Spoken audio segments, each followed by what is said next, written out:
Alex Plays Chess, where Alex plays chess. Alright, so this is a game we were looking at the other day. It's between Barden Littlewood, Hastings, 1960, round 1. Pretty sure it's round 1, unless this database is incorrect. I'm going to go through all 9 rounds eventually. I'm going to work my way there, however long that takes. And along the way, if anybody comes online or wants to be on the show, wants to play a game or wants to analyze games that they played against me or anyone else, they're welcome to join me. Welcome to take a break. No reason, these games aren't going anywhere.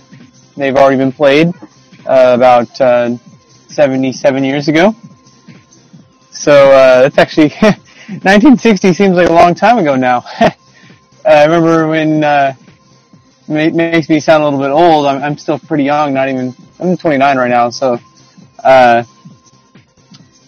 but when I was in elementary school, around 1996 or so, or even in 2000, 1960 was 40 years ago.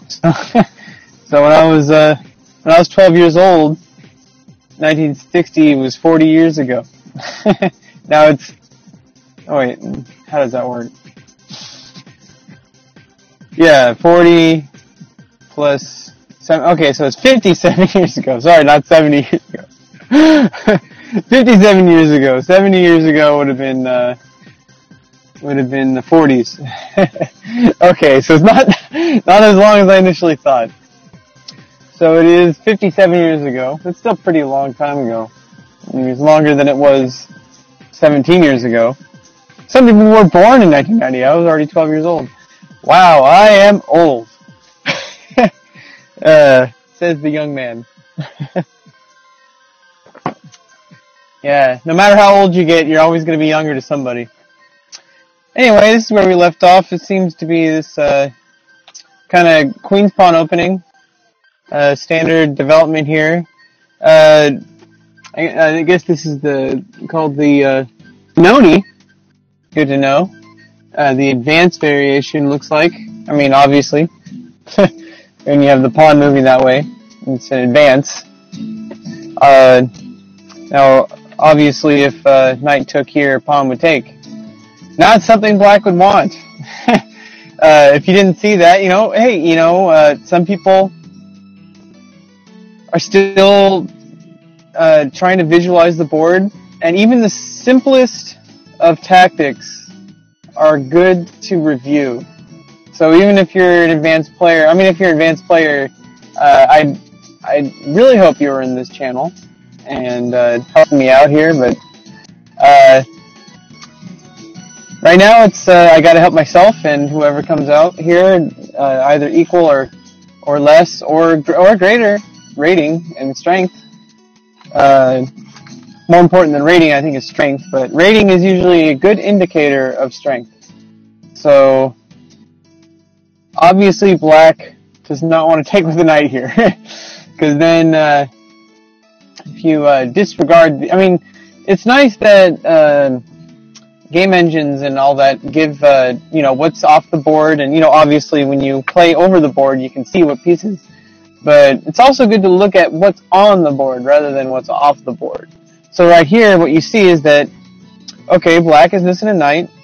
That's definitely no good, considering that white still has both their knights, both their bishops, both their rooks, and the queen, and 2, 3, 4, 5, 6, and only missing one pawn. Black does have all their pawns, but they're missing a knight. So that is a trade-off. It's definitely not too good for black. I would not want to play black for a pawn for a knight. But in certain situations that might be useful. So definitely not that move. The move that was played was b5. it's putting pressure on that pawn there. Yeah, let me change the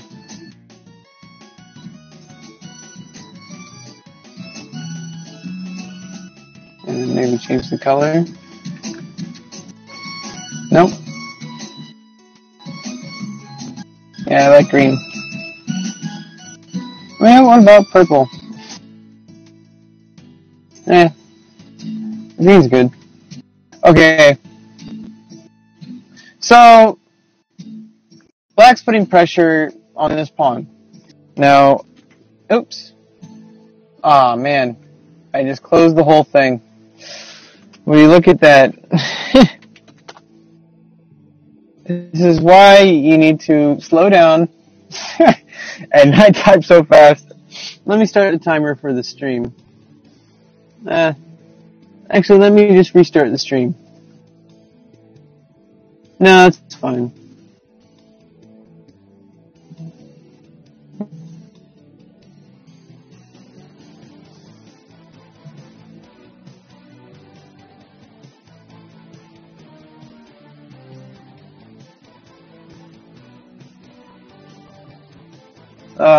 Good old Terran.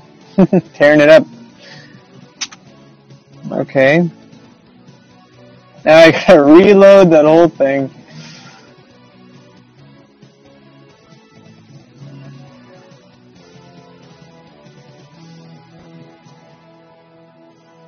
Now you get to see the process of what it takes to get this ready. And I'm looking at black's point of view because we usually look from white point of view, and it's, you know, in chess you play both white and black. So, I mean, it's nice to have a standard where we look at from white's point of view on the bottom. You know, you can look at it a couple of ways. You can see it as, in this point of view, white's on top, and they're coming down. And the other point of view, black's on top, and they're coming down. So, from this point of view, I see you're looking at it as if you're playing black. And I think it's definitely something that more analyzers, game analyzers, need to change it up. Yeah, and I'm talking, you know, not just, you know, amateurs like me, but at the top level. What's going on here? Technical difficulties ruin the day.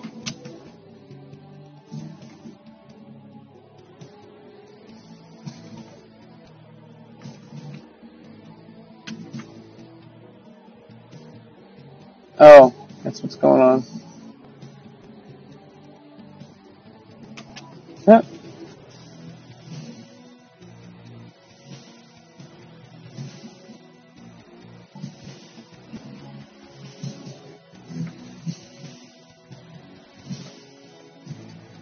Oh my god.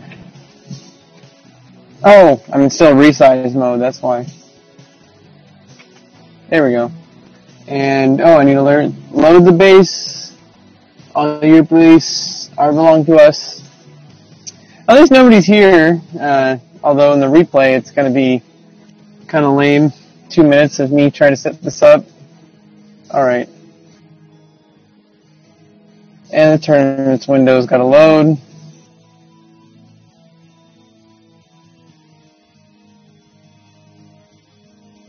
Drink my coffee.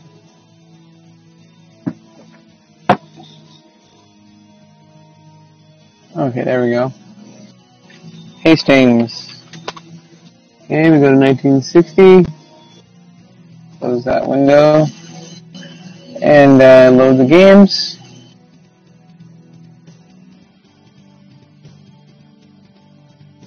Sort by round. And not press Windows Shift Q. I will close it. Maybe I can set it to warm before closing. I don't want to mess with that right now. Alright. Load the game. Alright, here we go. Yeah, so that is what was played. Let's say white ignored that move. Let's say white decided to defend that pawn. Well, now black can take here. I mean, obviously, black could also push this pawn. And log, now, preparing for this pawn to go here. Oh, now I gotta do this again.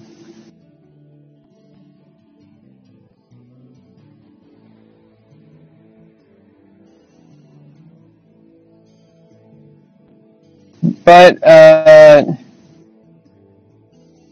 oh, here we go. I also need to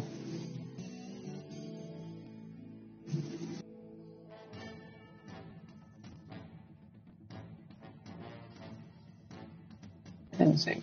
Oh, yeah. There we go. That would pretty much lock up this pawn structure here this way.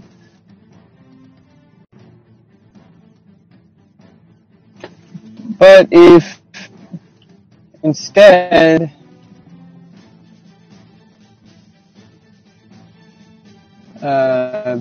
black took here, well, I mean, if white ignores it,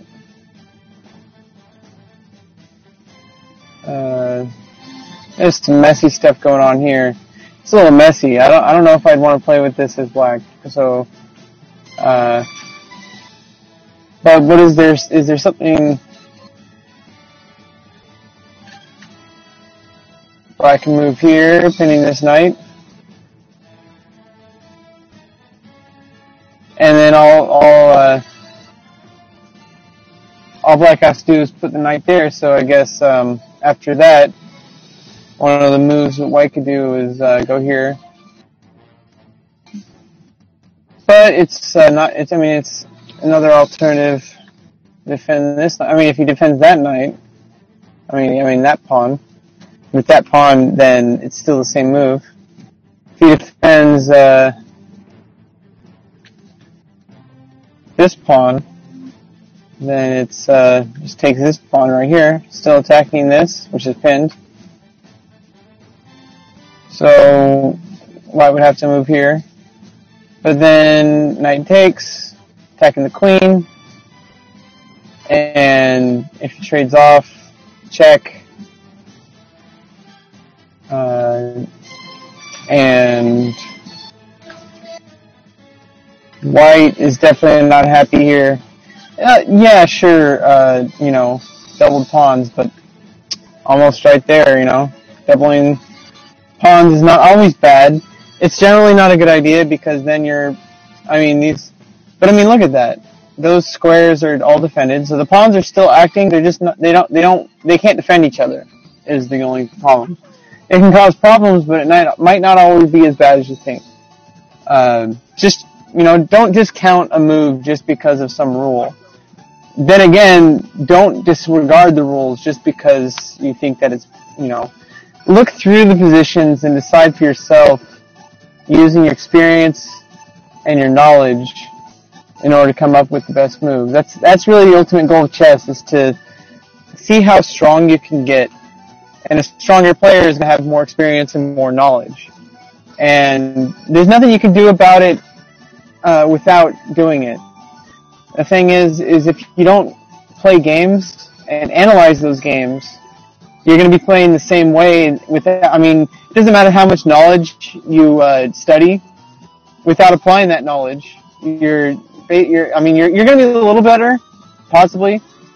But the best players in the game, the GMs, the Magnus Carlsens, the Gary Kasparovs, the Botviniks, and Talls, and all those, Bobby Fishers, they played lots of games, and during those games, they improved. So you can improve during your game. All you have to do is look at the board. It gives you all the information you need. There's certain information that takes too long in a game. And, such as opening theory. Like these first couple moves, this first group of moves, I'd say, let's see. About up to here. White to move. That's a lot of theory and stuff that would take, it's literally taken 1,000 years to get to the point. At this point, 1960, it took at least 1,000 years to get to this point in opening theory. So obviously you're not going to be able to spend 1,000 years to study to study, the game. You're only going to have, 2 hours on your clock? So, but I mean, there's a lot you can do during your game. If you already know this opening, and you know, the certain rules about the openings, let me get the board editor out.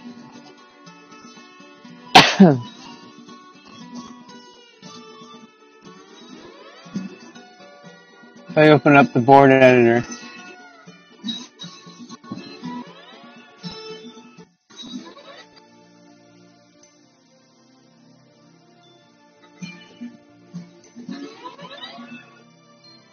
Sounds like SpongeBob. Anyway, if we clear the board,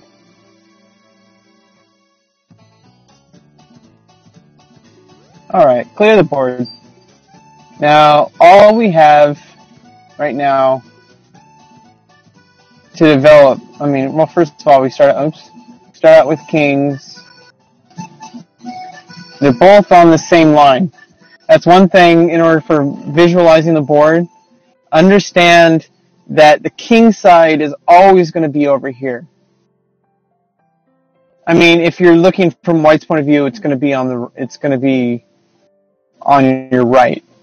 If you're looking on but it's always going to be this side of the board. Oops. This is the king side. Oops.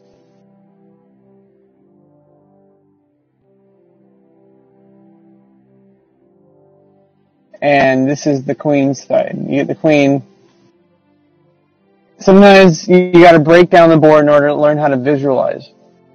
So you have the queens all over here. And the kings all over there. This is kind of a helpful tool. Makes it really easy. I mean, obviously this is an illegal position. You can't have more than one king. And you definitely can't have kings checking. Oops. Definitely cannot have kings checking themselves. This is just for visualizing.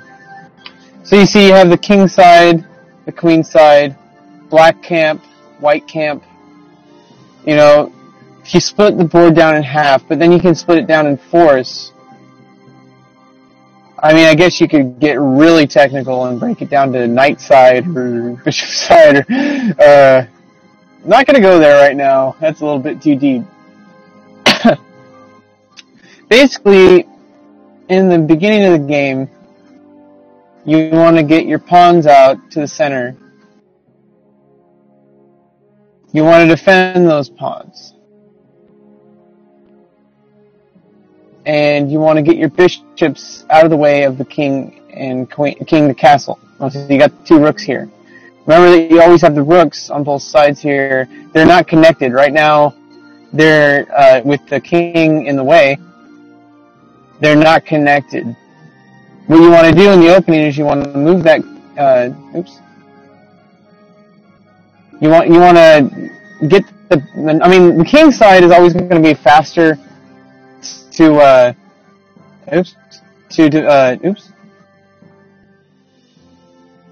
I meant over here. Because the bishop and the knight are in the way on the king side. On the queen side, the bishop, the knight, and the queen are all in the way. So, what you need to do is you want to decide first, depending on what your opponent's doing, whether you're going to castle king side or whether you're going to castle queen side. So, as soon as you castle, it allows you to connect your rook. So, you're going to get this bishop possibly over here to prevent some kind of, especially if white moves their bishop here. Gets the knight out of a pin. Cause, if this is here, if white has a bishop here, it's staring. Oh, I don't think I can do arrows on. Oh, I can switch. Oops.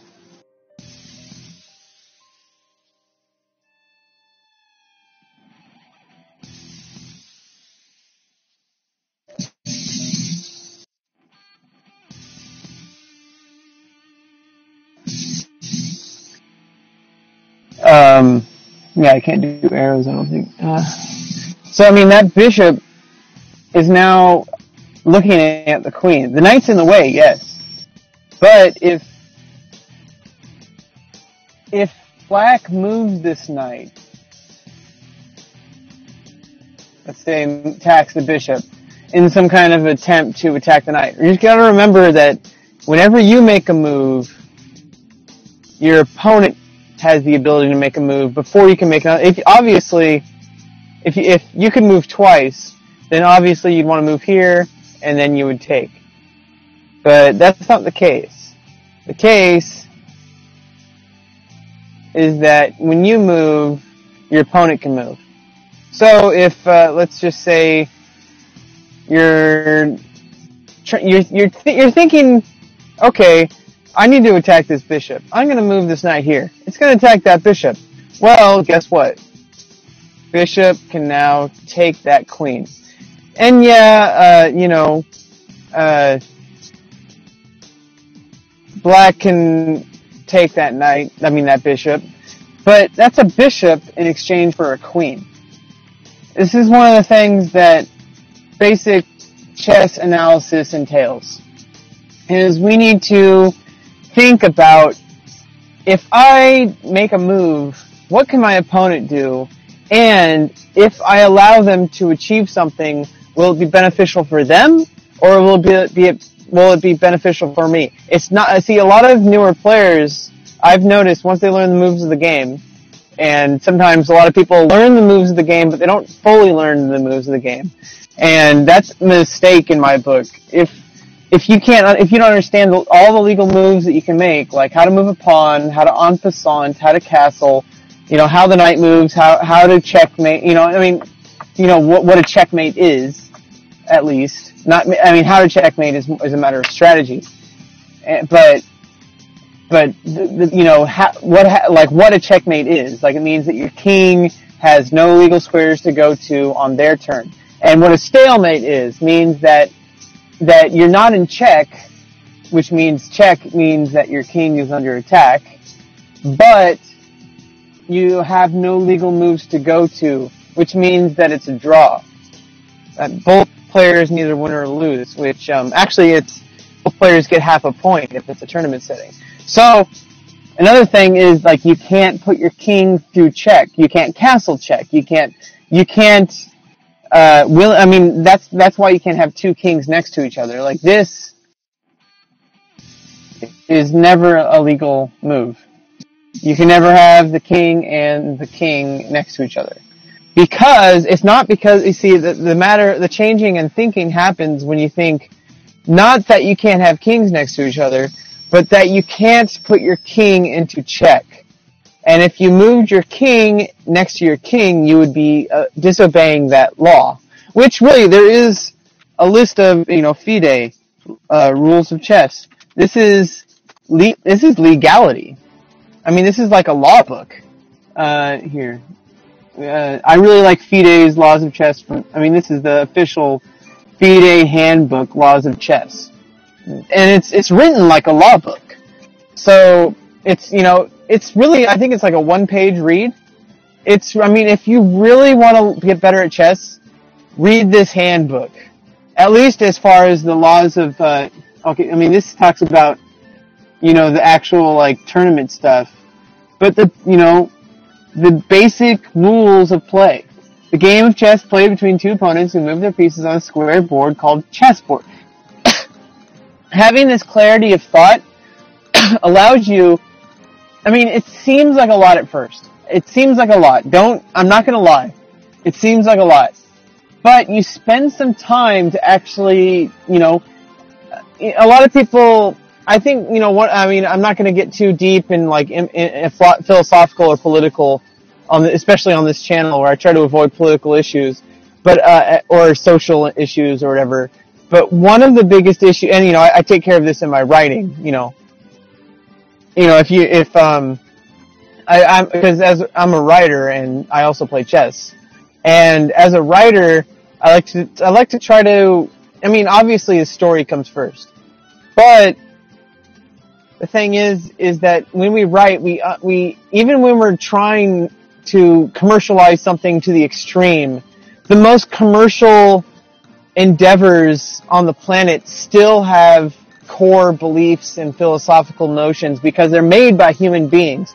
And human beings inevitably have core beliefs. And so even if it's extreme that's why I really don't like it when people just completely trash things just because they're quote unquote sellouts or whatever. What's my point? My point is that when you take the time to really understand, the reason why one of the issues I have is a lot of people don't like reading long books or, even watching long videos or, whatever. And the issue is because people say, I don't have time to watch it. The thing is, if you're serious about something, I mean, obviously if it's just something you don't really care about, then yeah, that's fine. Like if you're just watching random videos on YouTube, you don't really want to watch some comedy video for an hour about a guy slamming his face into a wall or something. But if you're serious about learning something like chess or writing or music or any craft, like you need to take the time because, I mean, even let's just say reading a book. Let's say you have a 1,000-page book. I'm reading Wheel of Time. Each book, it's a 14-book series. Each book is 1,000 pages. And this isn't a spoiler, but the writer actually died before he finished the series. And a lot of people are worried about George R.R. Martin, the author of Song of Ice and Fire, and a lot of and most of the screenplays for Game of Thrones on HBO. People are worried he's going to die before he finishes the series. I don't think it's going to happen. I think he's close. But anyway, Robert Jordan died before he finished it, and Brandon Sanderson finished the last book, which he ended up changing from the last book to the last 3 books and made it a trilogy, which I'm kind of excited about that. I'm on book 5 right now. It's still in the Robert Jordan story. But my point is those books are 1,000 pages long. And a lot of people, especially younger people, see a 1,000-page book and they just automatically say, oh, I'm not going to read that. It's too much. But the thing is, when you sit down to read, you're only going to be reading for a set amount of time anyway. Like, let's say you read 20 minutes a night before you go to bed. So whether it's 1,000 pages or 10 pages, what does that even matter? So, I mean, you could always continue it later. So the thing is, if you are really serious about chess and you want to get better at chess, learn this handbook. I've read it before. It's probably been updated, so I could probably use a read again. But, it tells you about, I mean, it talks about the specific legalities of FIDE tournaments. But, I mean, the thing is, you really want to learn the official FIDE rules because that's where chess is played. This is how chess is played in any official tournament around the world. I mean, obviously, if you're playing a variant of chess, there's going to be different rules. And obviously, if you're not playing in a tournament, there's going to be different rules. But if your plan is to play tournaments, and even if you don't want to play tournaments, you just want to play casually, knowing the basic rules of chess, like this is what a king looks like. I mean, a lot of people get the king and queen confused. So if you understand that the king always has, just 1 point, the queen always has 5, and also that the queen is going to have, the king is always going to be on this side and the queen's always going to be on this side. If it's flipped around, obviously it's going to be, but I mean, the king and the king are, on both sides are both on the same file. These are called files. That's another reason is clarity of thinking. Is when you switch your thinking from random thoughts to getting a vocabulary. Like you can say things like, oh, well, I'm going to move this pawn here. Or you can say pawn to king 4. Or you could say e4. Either way, some of those are more concise than others, or d4. Some of those are more concise than others. Pawn to queen 4. That means that there's 2 different notations in chess. There's classical notation, which is based on whose turn it is. So if it's white to move, this would be pawn to queen 4 because it's 1, 2, 3, 4.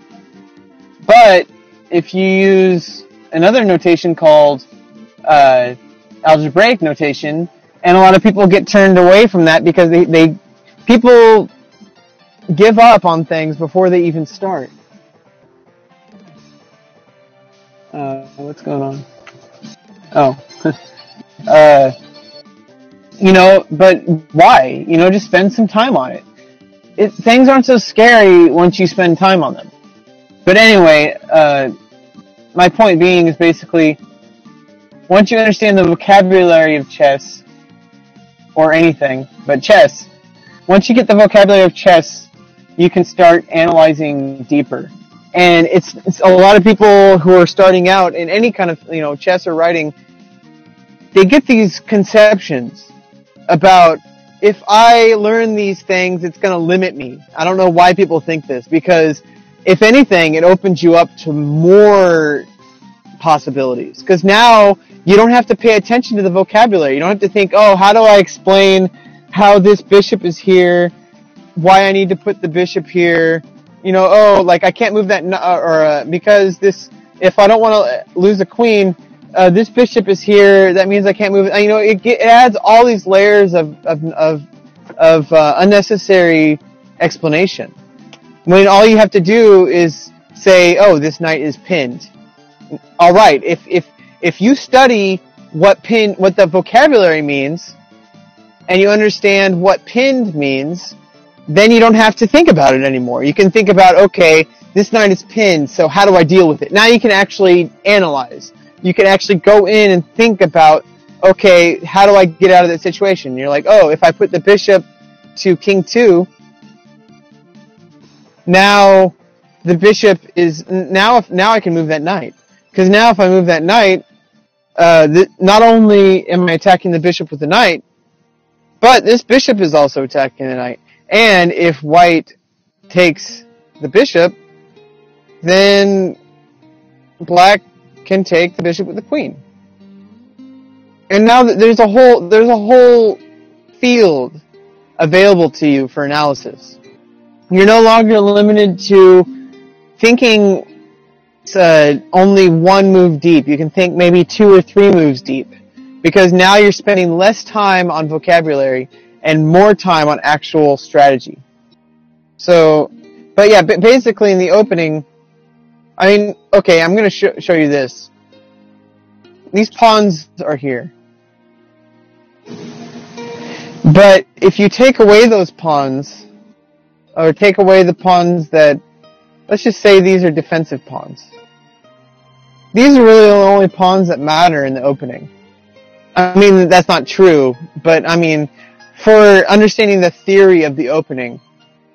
Because if you think about this, the center is the strong, let's say you have 4 queens. Now, and let's use these pawns as, let's just say white has a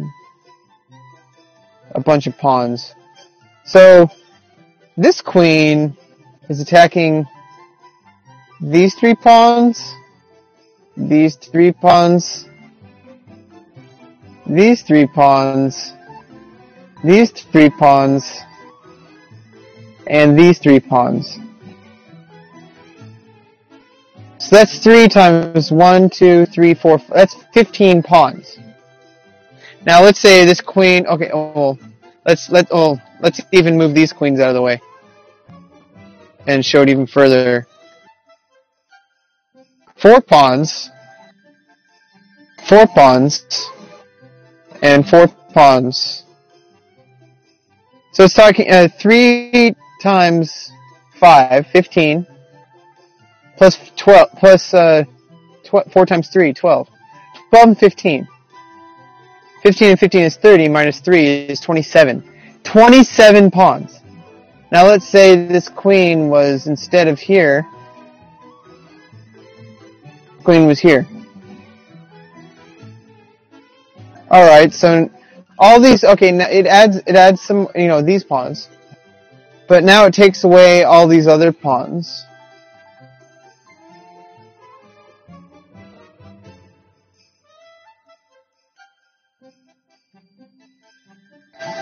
So now it's attacking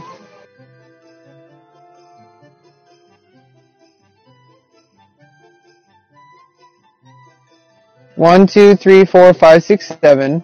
Well, because you know it's an 8x8 board, that if there's one square, then there's going to be 7. 7, 10, 18, and 21. That's 21 squares.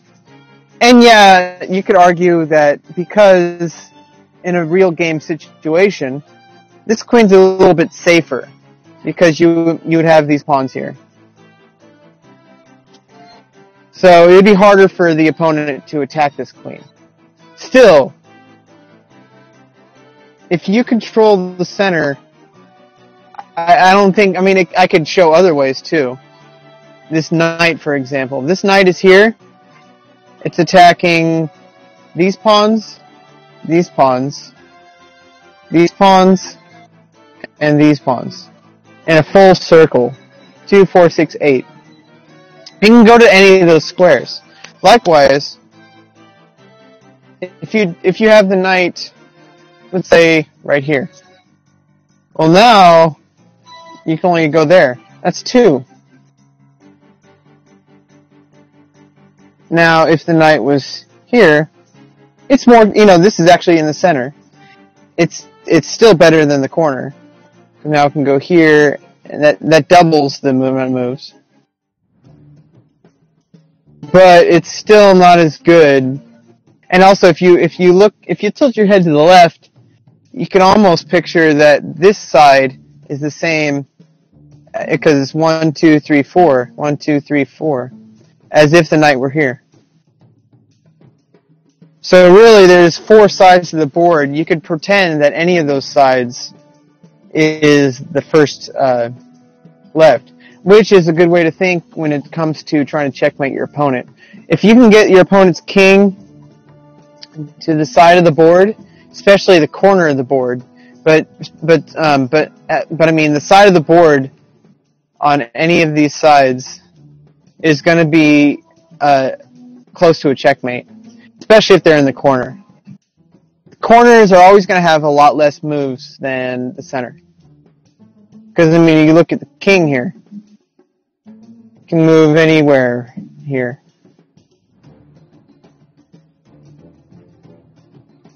Any option.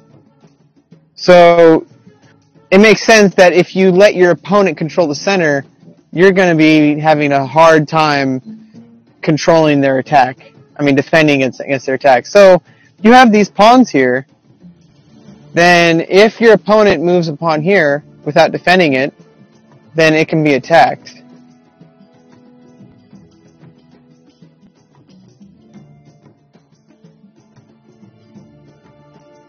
So, that's why, the thing is we have the option, and let me go to an analysis board. Oops.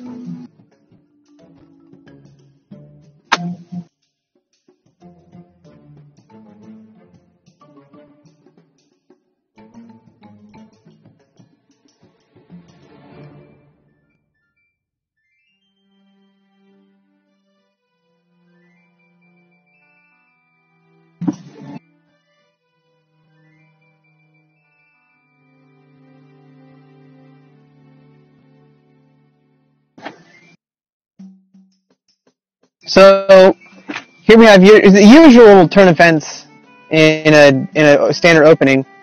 Since obviously White's gonna want to completely just put pawn here, put pawn here. Oh, let's see.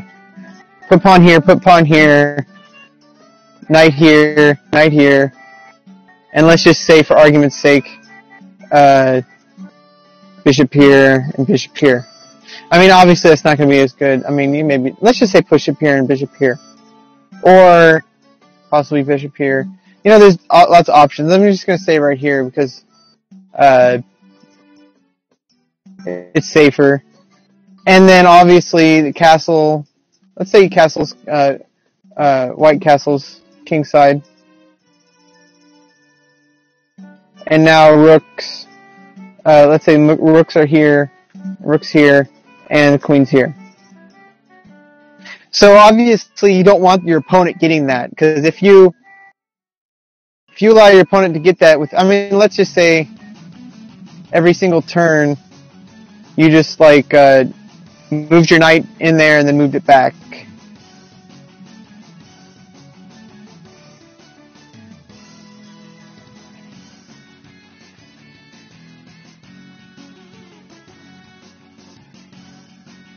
So if every single turn,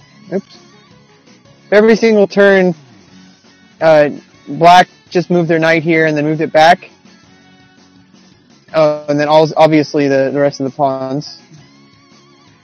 Oops. So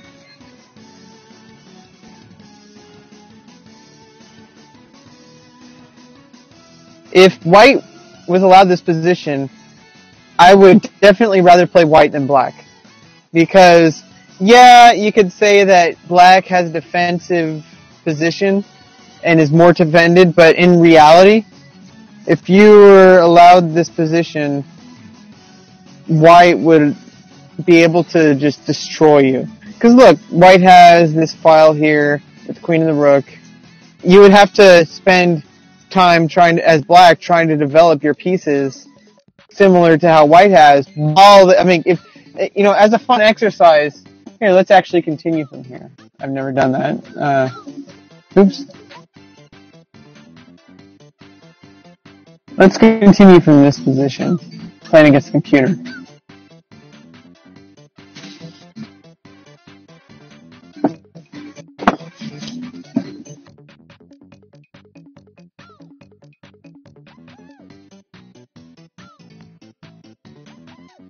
Which is higher?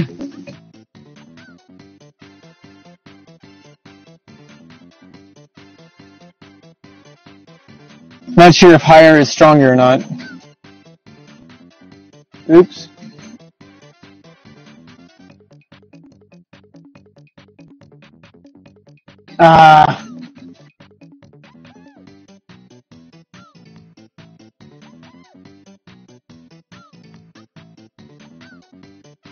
Just do this.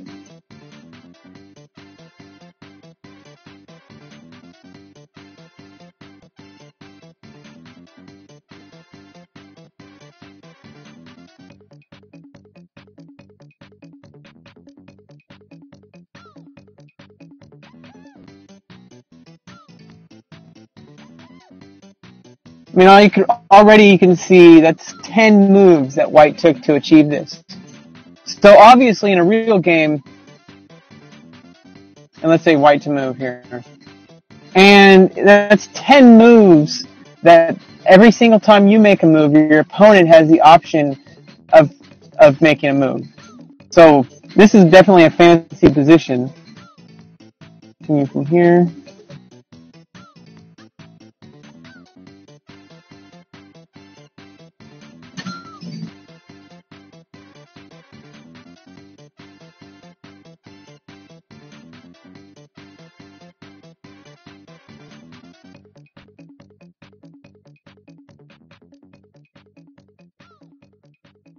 Okay, it's not letting me.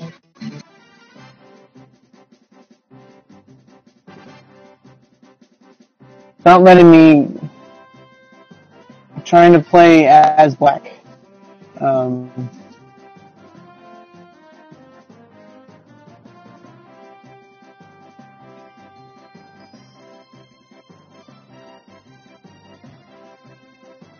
Here we go again.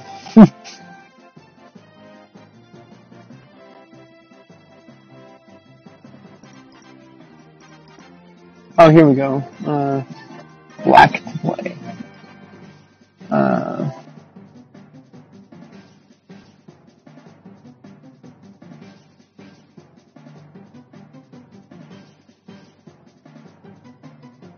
There we go.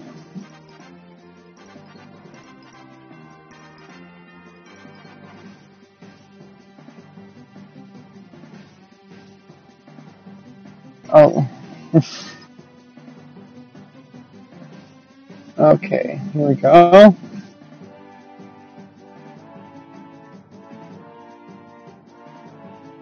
White already castled. And first of all, it's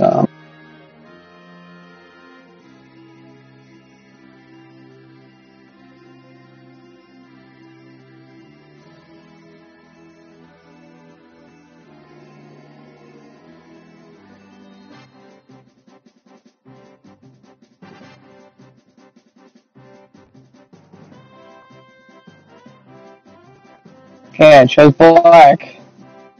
Yes, okay, here we go. Black to move. So, I mean, if black puts pawn here, let's just open up analysis board too.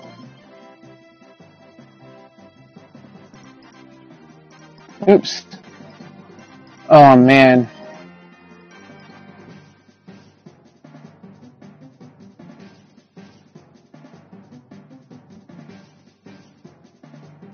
Wow. Really just wanted to open it up in a new tab.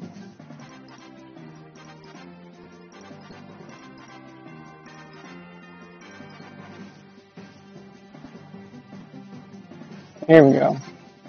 Alright. Let's open analysis board in a new tab just because. So, I mean, black. Okay, look what. Oh, hey, how's it going? Hey. Oops, caps. Yeah, and basically, I was going over Hastings 1960 from this position here. After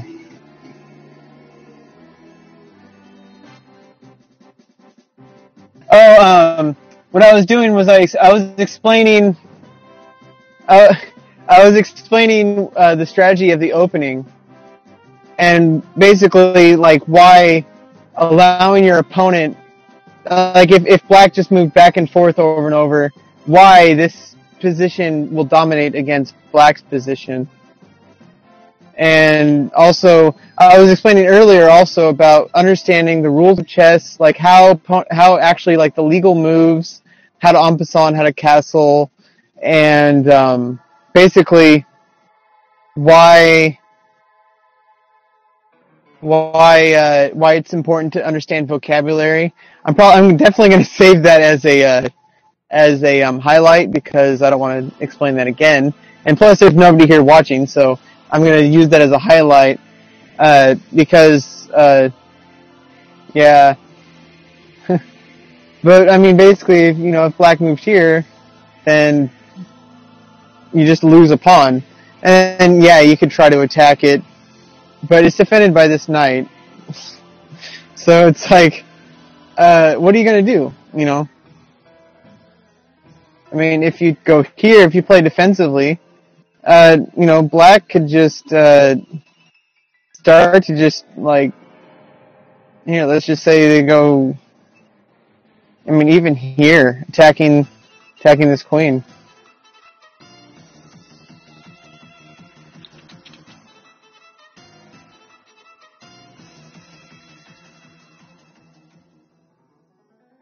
So let's just see what Stockfish would do.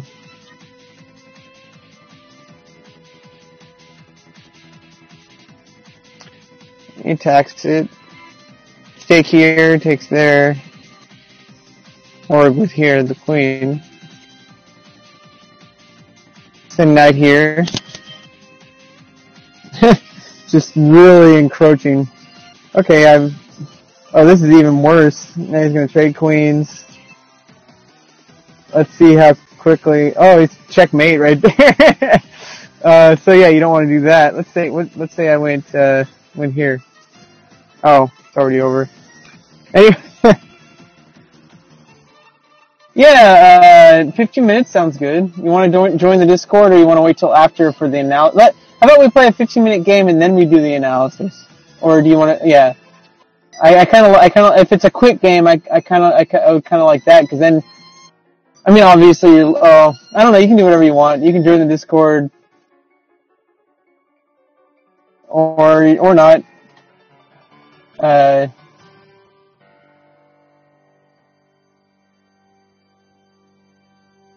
Wait till you just challenge me to a game, and I mean, you can just do random side.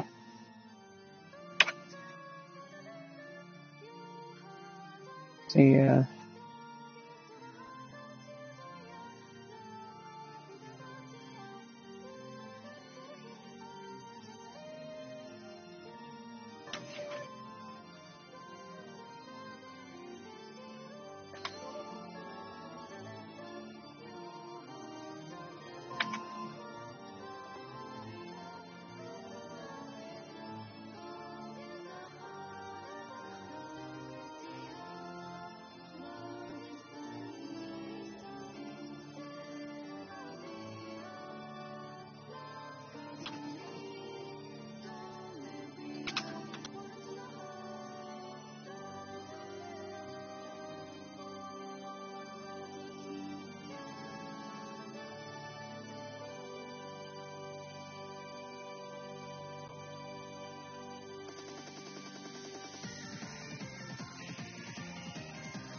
alright, so I played black this game.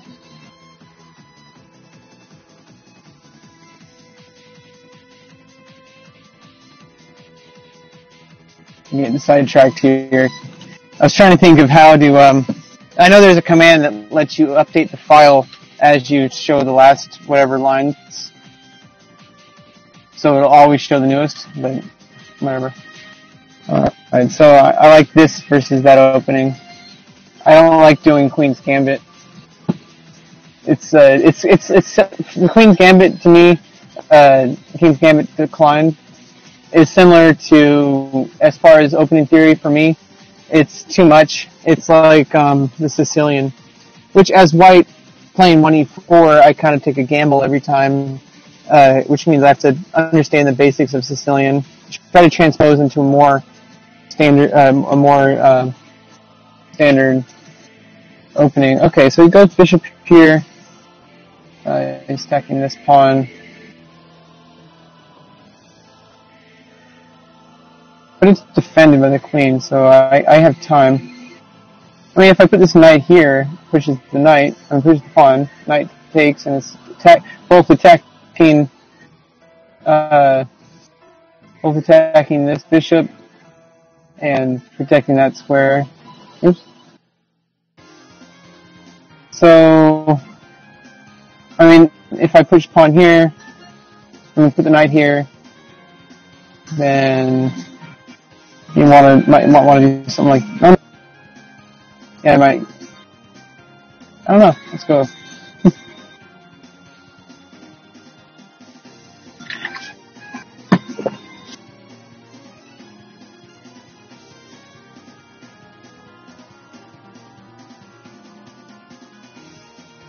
The Black Evil Castle, that's what I'm...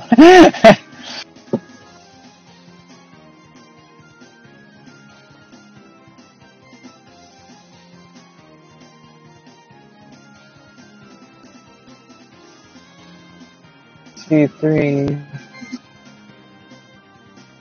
Yeah, playing C3. I don't really like, I guess, what's that called? The, Alpine. That also is a little bit too much theory for me. The one I like is playing, against, after 1c5, playing, 2, knight f3. Cause that feels like, it's basically like I'm pretending like I'm continuing as if it played e5. I mean, it's obviously not the same. Oh yeah, queen takes. Forgot about that. Man, why do I always forget that?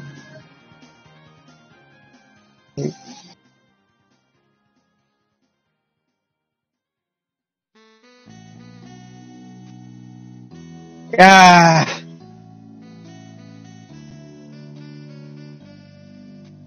Yeah, that's the reason why you don't play that night.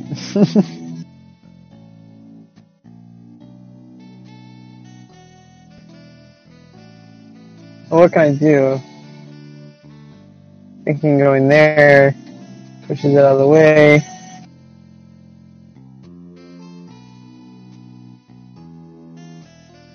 Oh, and then I can take pawn.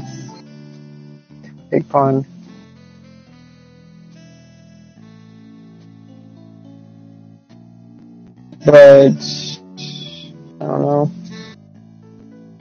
Just do it.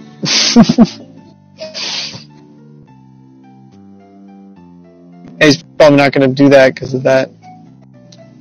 So you can probably bring the knight here.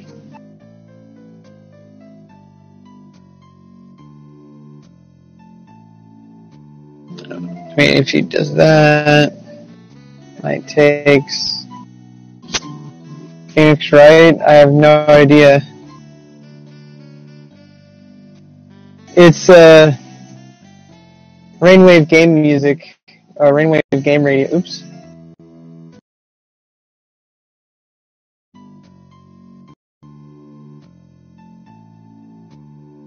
Oh man. I gotta reload it now.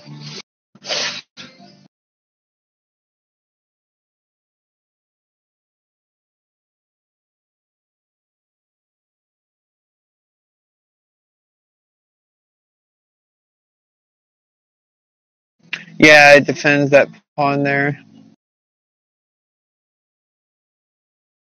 But my knight moved twice.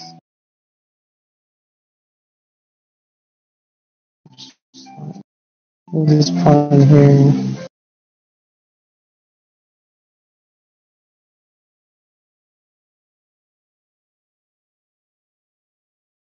Queen takes queen.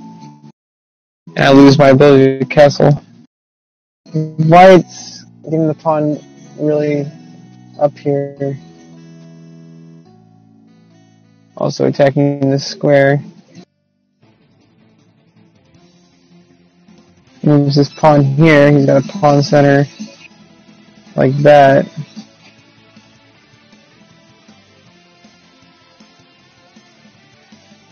And eventually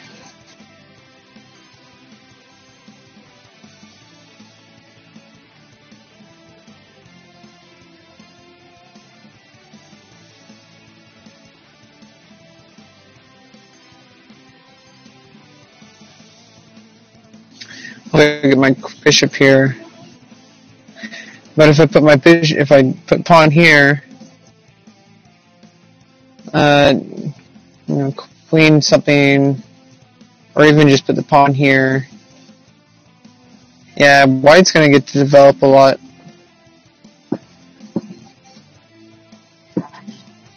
Basically, why you don't put knight here when the pawn can advance and attack it?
Oh man, that's what happens. Oh, okay.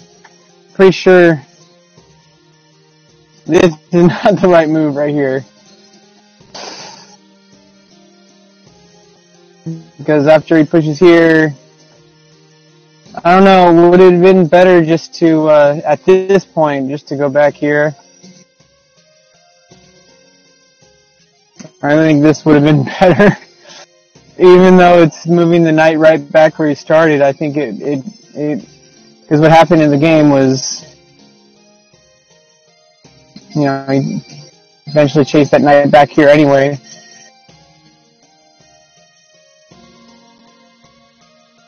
So yeah, I think, prevent that push. I mean, even going here,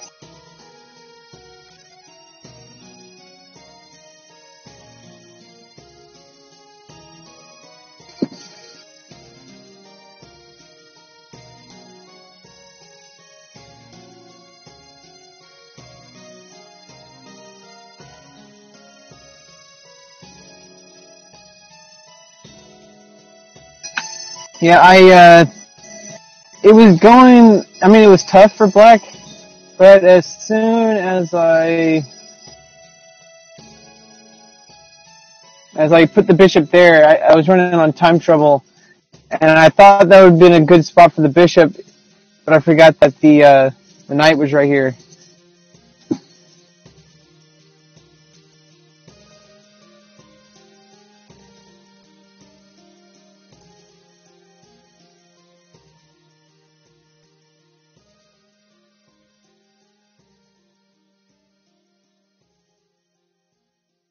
Yeah.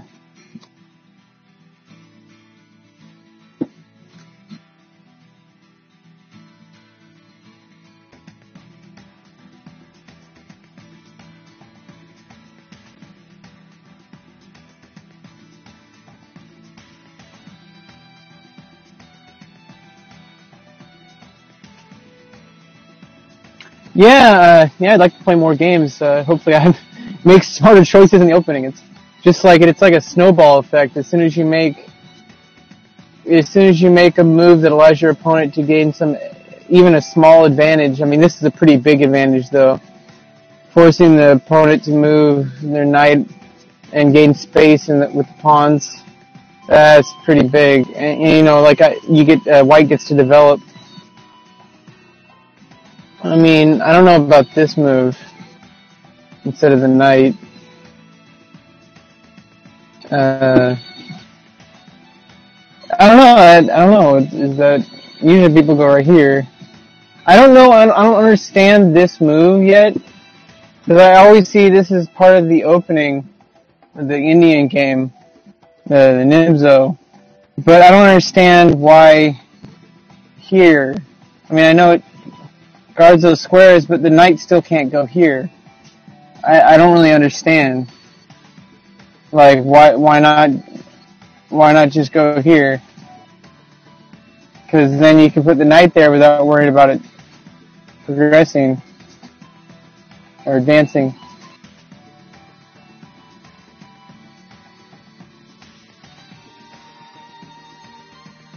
I guess attacking in here. I guess it just puts it under some attack, but I mean it's defended by the knight. Nimzo's e6. Oh, and then which one's d6? Oh.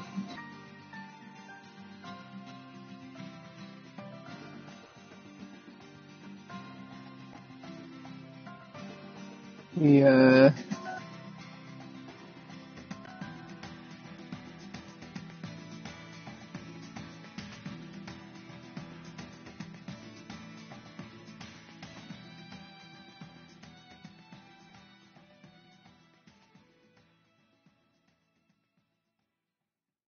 E6 prevent. Oh yeah, because then pawn there. But why d6? What does d6 do?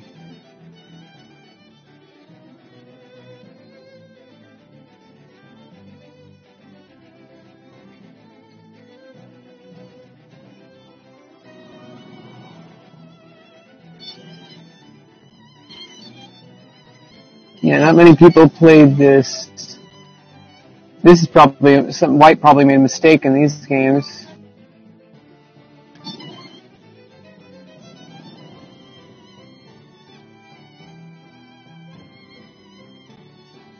Yeah,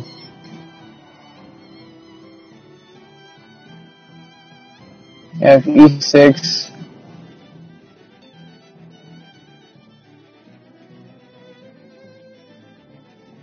And you can't go here.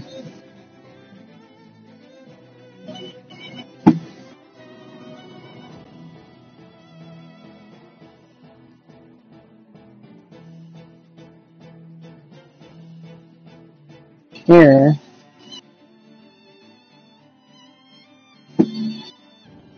Oh yeah, D5 is in the, but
yeah, definitely need to do something before I bring out that other knight in any kind of position with the d-pawn, because if White did something else, you'd still do that.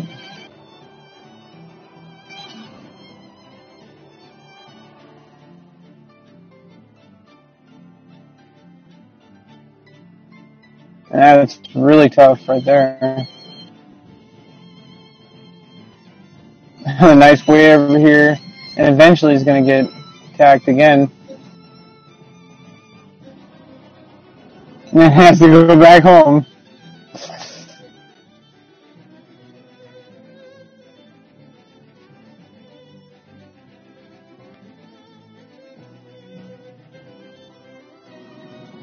Yeah, I was doing halfway okay, but still trying to pick up that tempo disadvantage until I gave up my bishop there.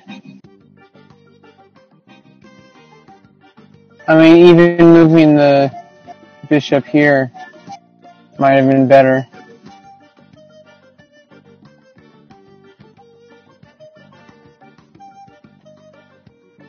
Oh, keep up your studies. I'm going to log off too. Gotta get some math homework done. Get some writing done. And take a break. Because it's always not too good to spend too much time on one thing. Well, that's been Alex Plays Chess. That explanation of understanding the basic rules will be put up as a highlight as soon as I get to it, within the next 14 days. And join me next time on Alex Plays Chess.